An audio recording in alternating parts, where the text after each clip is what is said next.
Hello बच्चों, मैं हूं विजेंद्र चौहान। स्वागत है आप सभी का आपके अपने चैनल नंबर्स एंड ब्रेन्स में। आज हम कर रहे हैं फिजिक्स के इंपॉर्टेंट न्यूमेरिकल्स, जो रिक्वेस्ट आई थी एक स्टूडेंट की कमेंट में। तो ये बहुत इंपॉर्टेंट है, इन्हीं में से कोई ना कोई आएगा। Very important numericals. देखिए स्टार्ट करते हैं, टाइम वेस्ट करने से अच्छा है। तो फर्स्ट क्वेश्चन है इसमें, the magnification produced when an object is placed at a distance of 20 centimetre from a spherical mirror is +1/2। देखिए स्फेरिकल मिरर है और उससे 20 सेंटीमीटर दूर ऑब्जेक्ट है, यानी कि u distance from the mirror. Object की जो डिस्टेंस होती है क्या होती है, u होती है, स्मॉल u, और from spherical mirror and is +1/2। तो मैग्निफिकेशन जो बन रही है +1/2, यानी कि उसका साइज आधा हो रहा है। तो where should the object be placed to reduce the magnification to +1/3। अब 1/2 मैग्निफिकेशन है प्लस की, और उसको 1/3 बनाना है। तो उसके लिए क्या करेंगे, सबसे पहले तो हमें ऑब्जेक्ट की डिस्टेंस पता है, इमेज की डिस्टेंस निकालनी पड़ेगी। इमेज की डिस्टेंस कैसे निकालेंगे, मैग्निफिकेशन का फॉर्मूला होता है m = -v/mu। देखिए हमने लगाया फॉर्मूला m = -v/mu ½ क्योंकि हाफ दे रखा है क्वेश्चन में। तो यहाँ से हमने v निकाल लिया, v की वैल्यू आ गई 10 सेंटीमीटर। जब ऑब्जेक्ट 20 सेंटीमीटर दूर रखा है तो इमेज बन रही है 10 सेंटीमीटर पे। अब हम लेंस फॉर्मूला लगाएंगे फोकल लेंथ निकालने के लिए, मिरर फार्मूला। तो मिरर फार्मूला क्या होता है, 1/f = 1/v + 1/u। तो v क्या है 10, तो 1/10 प्लस माइनस का 1/20, क्योंकि 1/20 माइनस का क्यों है, क्योंकि ऑब्जेक्ट लेफ्ट में रखा है तो इसलिए नेगेटिव हो जाएगा। अब इसको सोल्व किया हमने, फ्रैक्शन में ऐड कर लिया, तो ऐड करके फोकल लेंथ आ गई हमारी 20। अब कुछ बच्चे सोचते हैं कि फोकल लेंथ क्यों निकाली है, हमें तो ऑब्जेक्ट डिस्टेंस और इमेज डिस्टेंस से मैग्निफिकेशन भी दे रखी है, सब हो जाएगा। लेकिन ध्यान रखना है कि जब ऑब्जेक्ट को मूव करेंगे तो इमेज की डिस्टेंस भी चेंज होगी। तो इसलिए हमें क्या है, वो पुरानी इमेज डिस्टेंस नहीं ले सकते हम, इसलिए फोकल लेंथ की रिक्वायरमेंट है, ताकि पूरा फॉर्मूला लगाएंगे तभी निकाल पाएंगे। अब f आ गया हमारे पास ये, लेकिन अब जिन्होंने क्या दे रखा है कि मैग्निफिकेशन 1/3 हो जाती है, तो -v/mu क्या हो जाएगा, = 1/3। यहाँ से हम v की वैल्यू निकालेंगे तो -u/3 आ गई। अब जो हमारे पास फॉर्मूला है उसमें पुट करते हैं 1/v + 1/u = 1/f। इसमें हम पुट कर देंगे तो क्या हो जाएगा, v की जगह पे हम पुट कर देंगे -u/3, जो हमने वैल्यू निकाली है ऊपर से।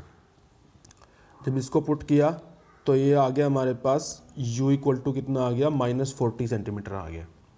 तो यानी कि अगर हमें मैग्निफिकेशन 1/3 करनी है तो हमें ऑब्जेक्ट को 40 सेंटीमीटर दूर रखना पड़ेगा, डबल करनी पड़ेगी जो ऑब्जेक्ट की डिस्टेंस है। ठीक है, चलिए आगे चलते हैं नेक्स्ट क्वेश्चन पे। A student has focused the image of an object of height 3 centimetre on a wide screen using a concave mirror of focal length 12 centimetre. अब देखिए ऑब्जेक्ट कहाँ पे है, ऑब्जेक्ट की हाइट है 3 सेंटीमीटर, वाइट स्क्रीन पे concave mirror के through image बना रहे हैं, इसकी फोकल लेंथ 12 सेंटीमीटर है। If the distance of the object from the mirror is 18 centimetre. अब डिस्टेंस भी दे दी, u भी दे दी हमें, पहले तो हमें h दिया था, हाइट उसकी, फोकल लेंथ f दे दिया, और ऑब्जेक्ट की डिस्टेंस भी दे दी मिरर से 18। तो find the values of the following, distance of the image from the mirror. अब इमेज से डिस्टेंस निकालनी है तो f भी है हमारे पास, u भी है, तो मिरर फॉर्मूला आके निकाल सकते हैं हम। और हाइट ऑफ द इमेज, अब यहाँ से u और v से हम मैग्निफिकेशन निकाल लेंगे, और मैग्निफिकेशन में वैल्यू पुट करके h' आ जाएगी, जो हाइट ऑफ द इमेज होती है। सबसे पहले हमने क्या किया, ये चीज़ें हमारे पास लेंस फॉर्मूला लगाया, यहाँ से हमारे पास v की वैल्यू आ जाएगी 1/v + 1/u = 1/f। तो -1/12 हो गया फोकल लेंथ, और 1/v - 1/18, तो यहाँ से कैलकुलेट करके जो इमेज की डिस्टेंस आ गई -36। अब -36, तो मैग्निफिकेशन का फॉर्मूला क्या होता है, -v/mu, और मैग्निफिकेशन का एक और फॉर्मूला भी होता है हाइट ऑफ इमेज अपॉन में हाइट ऑफ ऑब्जेक्ट। तो इसमें हमने रख दी यहाँ पे, देखिए हाइट ऑफ इमेज अपॉन में height of object = distance of the image upon में distance of the object -v/u। तो इसमें पुट किया तो इसमें 3 क्वांटिटीज़ हमें नोन है, एक क्वांटिटी बची है, हाइट ऑफ द इमेज बची है, तो हमने रख दिया यहाँ पे height of the image. Object की हाइट कितनी है 3, और v -36 से एक माइनस बाहर है, तो माइनस से माइनस कट जाएगा, और u -18 हो गया, क्योंकि लेफ्ट साइड में है इमेज, ऑब्जेक्ट, इसलिए नेगेटिव लेंगे। तो यहाँ से हाइट आ गई इमेज की -6 सेंटीमीटर। अब देखिए इससे क्या पता चल रहा है, मैग्निफिकेशन डबल हो रही है।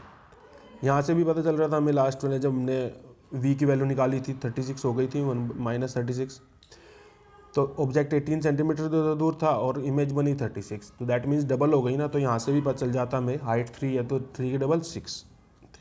इजी था लेकिन इम्पोर्टेंट है, आता है काफ़ी ज़्यादा। अब नेक्स्ट है, a concave mirror is used for image information for different positions of an object. What interfaces can be drawn about the following when an object is placed at a distance of 10 cm from the pole of a concave mirror of focal length 15 cm। देखिए concave mirror है, इसमें image formation की different position check की जा रही है। तो क्या इन्फ्लुएंसेस ड्रॉ की जा सकती है व्हेन एन ऑब्जेक्ट को अगर 10 सेंटीमीटर पे प्लेस कर दिया जाए और जो पोल से 10 सेंटीमीटर दूर है और फोकल लेंथ 15 है, यानी कि कहाँ पे ऑब्जेक्ट एफ और वो पी के बीच में है। तो पहले position of the image, size of the image, nature of the image, ये तीनों बतानी है। Draw label diagram to justify answer.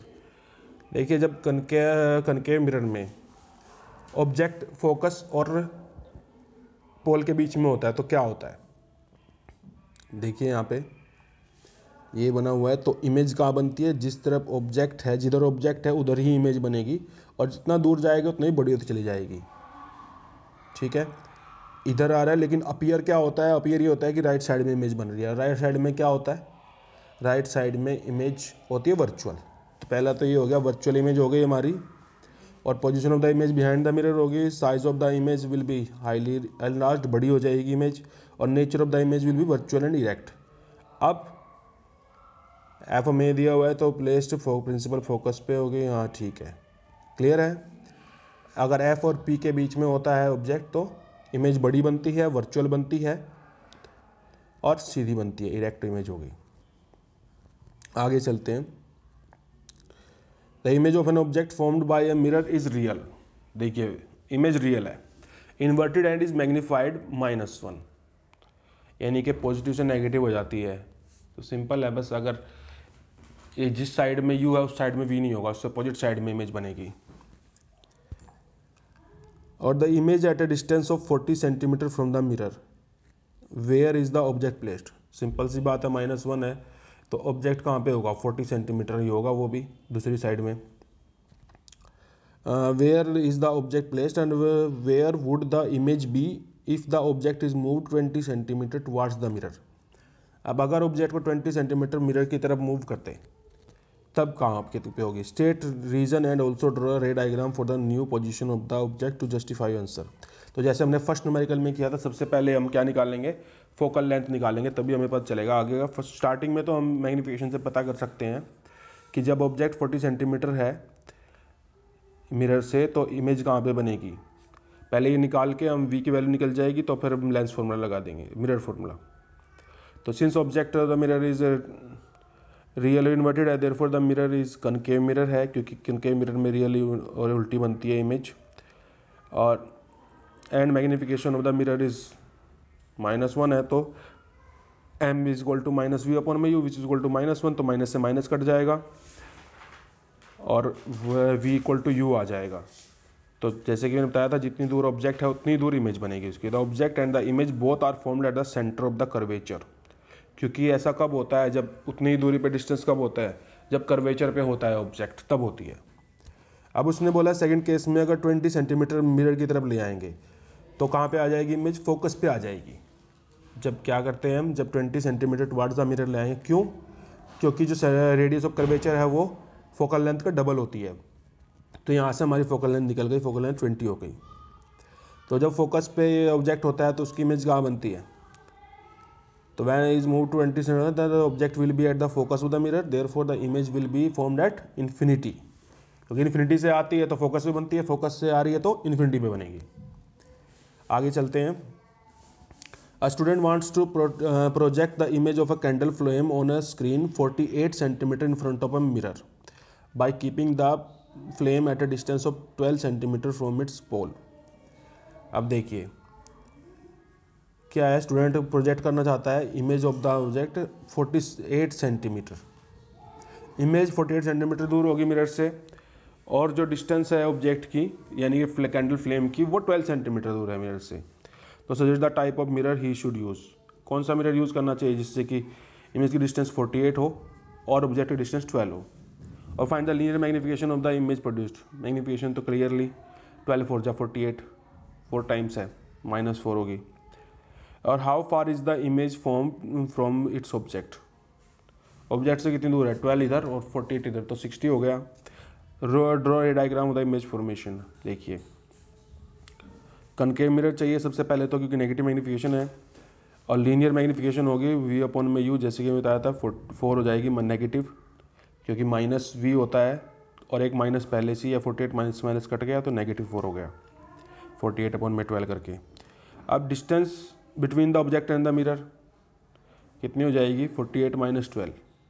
क्यों, क्योंकि जिस साइड में ऑब्जेक्ट है उसी साइड में इमेज है, इसीलिए माइनस कर देंगे। अब ये इसका डायग्राम है, फोकस से थोड़ा सा आगे ऑब्जेक्ट ये गया और इमेज उसी साइड बन गई जिस साइड ऑब्जेक्ट था। ये 48 है पोल से इस ऑब्जेक्ट की डिस्टेंस, और इमेज की डिस्टेंस 12 है, तो इनके बीच की डिस्टेंस निकालने के लिए 48 - 12 कर दिया हमने। ये हमारा क्वेश्चन हो गया सोल्व। यहाँ पे आगे चलते हैं। Light enters from air to glass. अब ये एक बच्चे ने रिक्वेस्ट की थी रिफ्रैक्टिव इंडेक्स के लिए, रिफ्रैक्टिव इंडेक्स का क्वेश्चन आ गया है, ये आता है बोर्ड के एग्जाम में। Light enters from air to glass having refractive index 1.50। अब देखिए एयर हल्की होती है और ग्लास थोड़ा उससे भारी होता है, उसका डेंसर मीडियम होता है वो। Calculate the speed of light in the glass given the speed of light in vacuum is this. तो रिफ्रैक्टिव इंडेक्स का फॉर्मूला क्या होता है, speed of light in vacuum या वॉट एयर अपॉन में speed of light in the किस में, medium में, तो यानी कि C/V होता है, जिसकी वैल्यू दे रखी है 1.50। तो हम पुट कर देंगे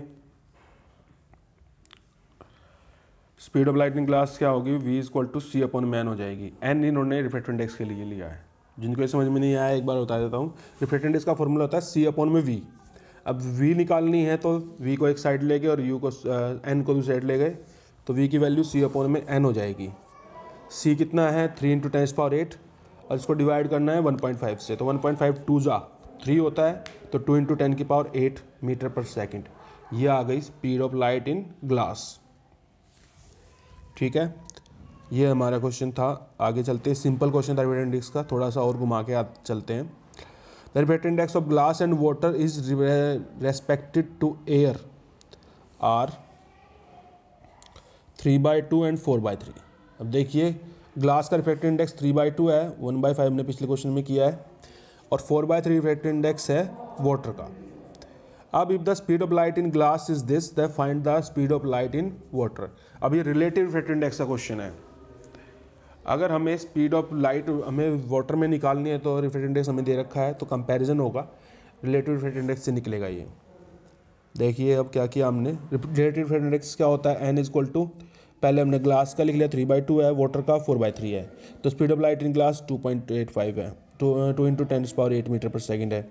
तो हमें पता है कि refractive index of water with respect to glass is speed of light in air upon में speed of light in medium.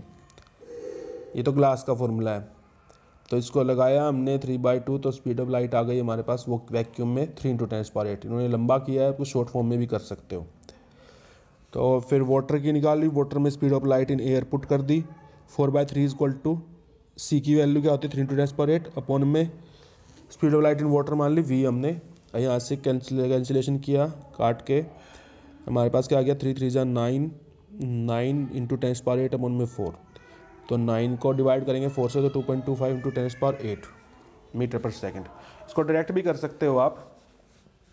Direct करने के लिए क्या करेंगे, refractive index of water equal to इसमें क्या आएगा, speed of light, refractive index of water का निकालना है तो एयर अपॉन में वाटर आएगा, एयर का ऊपर वाटर का नीचे, और मल्टीप्लाई में कर देंगे उसकी स्पीड, जो उसके वाटर में स्पीड है, सॉरी क्लास में जो स्पीड दी है, तो इससे आप एक बार में निकाल सकते हैं, शॉर्टकट मेथड है, लेकिन इससे करोगे तो आपको फुल मार्क्स मिलेंगे। 2 बार फॉर्मूला लगाया, पहले वाटर के लिए फिर ग्लास के लिए। आगे चलते हैं। An object is placed at a distance of 15 centimetre from a convex lens of focal length 20 centimetre. Lens का न्यूमेरिकल आ गया है, ऑब्जेक्ट डिस्टेंस u कितना हो गया 15 सेंटीमीटर, अब focal length f small f हो गई 20 सेंटीमीटर। तो list 4 characteristics nature position of the image formed by the lens. अब ऑब्जेक्ट कहाँ पे है, फोकल लेंथ और पोल के बीच में है, सेंटर ऑफ कर्वेचर के बीच में है, बिल्कुल सॉरी सेंटर ऑफ कर्वेचर नहीं, सेंटर ऑफ लेंस के बीच में है। तो आपको पता होगा कन्वेक्स लेंस में जब एक फोकल लेंथ से अगर पास होता है, जैसे हमारी आई में भी कन्वेक्स लेंस है, अगर फोकल लेंथ से भी ज़्यादा पास करते हैं तो हमें क्लियर नहीं दिखता है, वो वर्चुअल इसकी इमेज बनेगी और बड़ी इमेज बनेगी, एनलार्ज हो जाएगी। देखिए गिवन ऑब्जेक्ट u कितना है -1/15, सॉरी -15, f इतना है, तो क्या है u f से छोटा है, तो इस केस में object between f and optical center of the lens, thus the characteristic of the image will be, सीधी इमेज बनेगी, इरेक्ट, वर्चुअल बनेगी क्योंकि दूसरी साइड में बनेगी, वो एक्चुअल में इमेज वहाँ पे है नहीं, क्योंकि आई जो लेंस है वहाँ से क्लियर इमेज नहीं बन पा रही है, तो लेंस अज्यूम करेगा कि वो दूर है ऑब्जेक्ट, और बड़ी इमेज बनेगी इनलार्ज्ड, और same side of the lens बनेगी, ऑब्जेक्ट बनेगी, जिस तरफ ऑब्जेक्ट है उसी तरफ इमेज बनेगी, उसके पीछे बन जाएगी और भी। ठीक है, ये आपने अगर 6 केसेस किए हैं इसके, तो लास्ट केस है ये, 6th केस जो होता है उसमें होता है ये। नेक्स्ट आ जाता है define the power of lens. अब पावर ऑफ लेंस का क्वेश्चन भी बहुत ज़्यादा आता है न्यूमेरिकल्स में।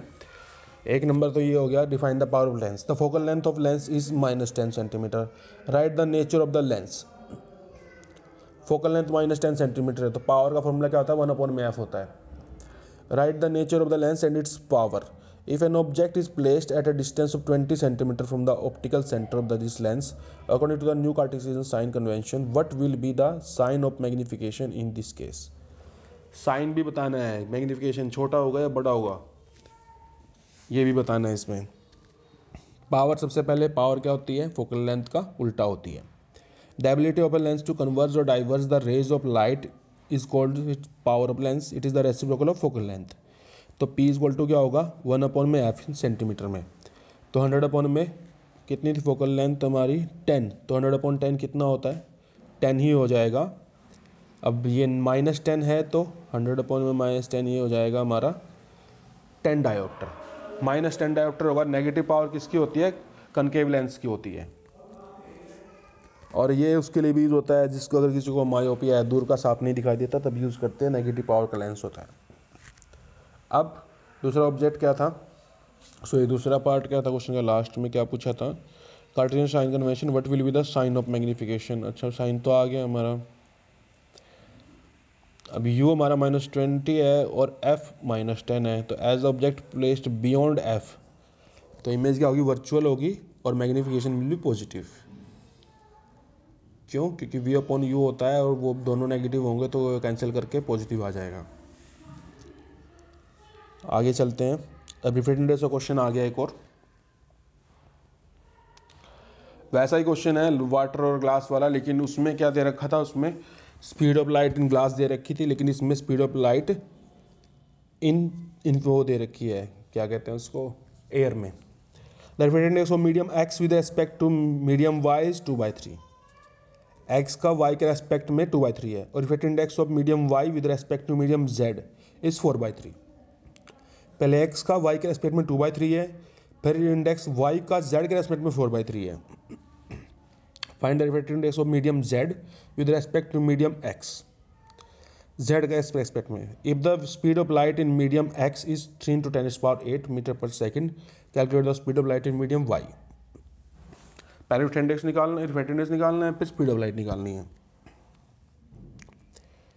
सबसे पहले reflected index of medium x with respect to y हमें दे रखा है y μx = 2/3, फिर y with respect to z दे रखा है 4/3। तो जब z का x के रेस्पेक्ट में निकालेंगे तो क्या हो जाएगा, इन दोनों की मल्टीप्लाई हो जाएगी, तो 2/3 × 4/3 क्या आ गया, 8/9 आ गया। तो reflected index of medium z with respect to x क्या हो गया,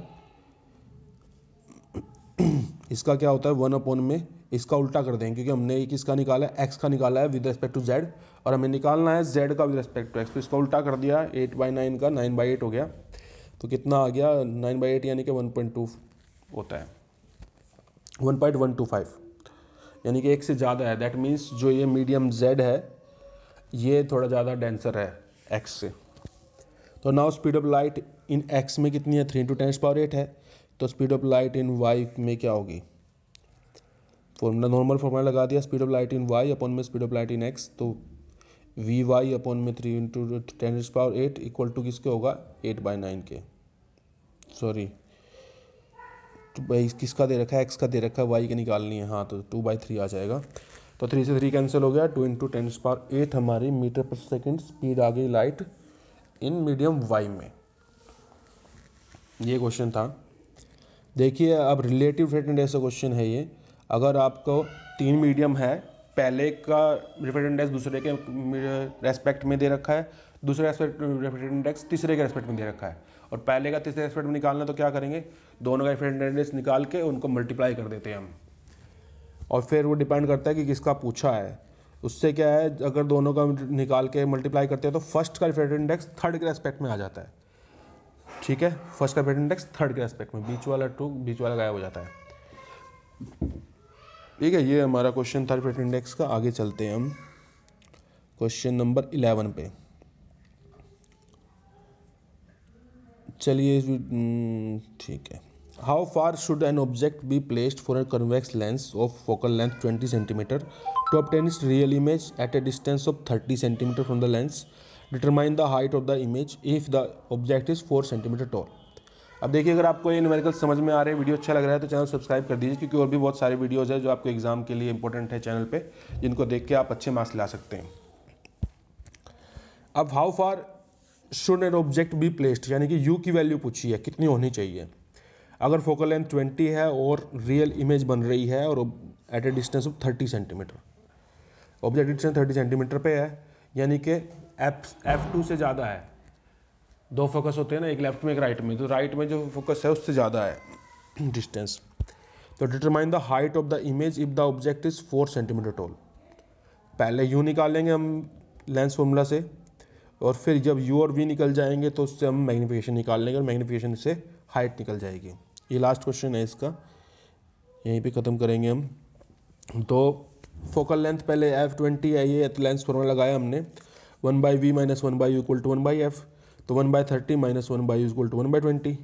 इसको लगा के हमारा 1/u को एक साइड ले जाएंगे और 1/30 - 1/20 आ जाएगा, तो यानी कि -60 आ गई वैल्यू हमारी ऑब्जेक्ट डिस्टेंस की। अब ऑब्जेक्ट डिस्टेंस -60 है, इमेज डिस्टेंस 30 है, तो क्या हो गया, ये तो हाफ है ना इमेज डिस्टेंस, तो मैग्नीफिकेशन कितनी हो जाएगी हमारी, इस केस में हाफ हो जाएगी 1/2।